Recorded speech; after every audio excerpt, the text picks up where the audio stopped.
Kamusta mga bata? Ay, sorry, ka-factors pala. Naalala ninyo pa ba ang Batibot? Isa ito sa mga paboritong palabas nating mga kabataan. Naalala niyo pa ba sina Kuya Boji, Manong Bola, Ate Siena, Pong Pagong at Kiko Matching? At syempre, ang biglang pagkawala ni na Pong Pagong at Kiko Matching na nag-iwan ng malaking puwang sa ating puso. Pero bakit nga ba sila biglang nawala? Panoorin ninyo itong video hanggang huli para malaman ninyo ang buong kwento. Ang Batibot ay tinaguri ang Filipino version ng Sesame Street. Layunin nitong turuan ang mga bata ng kulturang Pilipino mula sa asal, wika at mga kwento. Nagsimula ito maipalabas noong Pebrero 1985 sa PTB4 at RPN 9. Ngunit bago ito, may nauna pang palabas na tinatawag na Sesame noong 1983. Ang Sesame ay co-produced ng CTW o Children's Television Workshop at PCTVF o Philippine Children's Television Foundation. Dito unang lumabas sina Pong Pagong at Kiko Matching. Ngunit dahil sa kakulangan sa suporta, natapos ang Sesame. Kaya bumuo ng bagong programa ang PCTVF. Dito sinilang ang Batibot. Ang show ay nilikha ng guro na si Feli de Los Angeles Bautista at manunulat na si Rene Villanueva. Layunin nilang maitampok ang kulturang Pilipino, kaya sa Filipino ang lengguwahe ng palabas, hindi bilingual o halong Tagalog at English.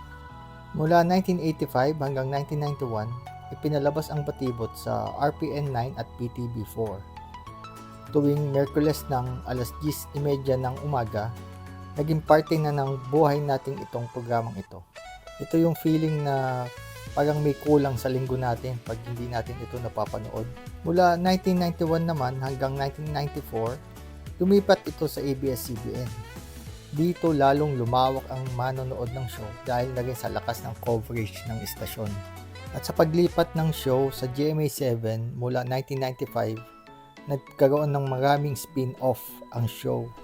Ngunit sa hindi inaasang pagkakataon, natapos ang programa noong 2003. Muli itong nirelaunch noong 2010 hanggang 2013 sa TV5 at noong 2015 sa tulong ng Smart Communications, nilaunch naman nila ang Batibot app. Ang app na to ay merong interactive games at pwede mo rin panoorin yung mga dating shows nila. Ngayon, pag-usapan naman natin ang dalawang haligi ng programa, sina Pong Pagong at Kiko Matching. Alam ba ninyo na sila ay hango sa kwento ni Dr. Jose Rizal na ang Pagong at ang Matching? Pero ang tunay na may-ari ng karapatan sa kanila ay ang CTW, ang producer din ng Sesame Street. Noong 1989, plano na silang bawiin ng CTW upang gamitin sa ibang proyekto. Nakiusap na lang ang PCTVF na manatili pa sana sila sa Batibot dahil sobrang sikat na sila eh. Sa kabutihang palad, pumayag naman ang CTW at pinanhintulutan pa silang manatili ng 4 pa na taon. Ngunit nang matapos na ang kasunduan, tuluyan ng binawi sina Pong Pagong at Kiko Matching.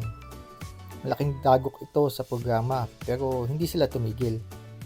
Nagkaroon sila ng mga bagong characters at pakulo kaya lalong lumakas pa ang Batibot. Kahit nawala ang dalawa, nanatili ang Batibot bilang isa sa mga pinaka-iconic na children's show sa Pilipinas.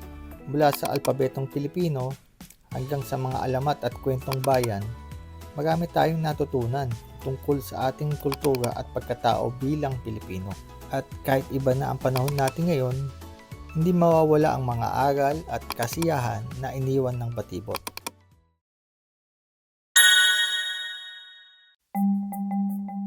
Maraming salamat sa panonood mga ka-factors. Sana nagustuhan ninyo ang topic natin ngayon. Kung meron kayong ibang topic na gustong pag-usapan, comment nyo lang ito lahat sa comment section.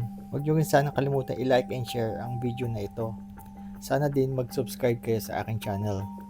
Tulungan nyo sana akong maabot ang aking pangarap na maging isang sikat na YouTuber. Again, maraming salamat at God bless sa inyo.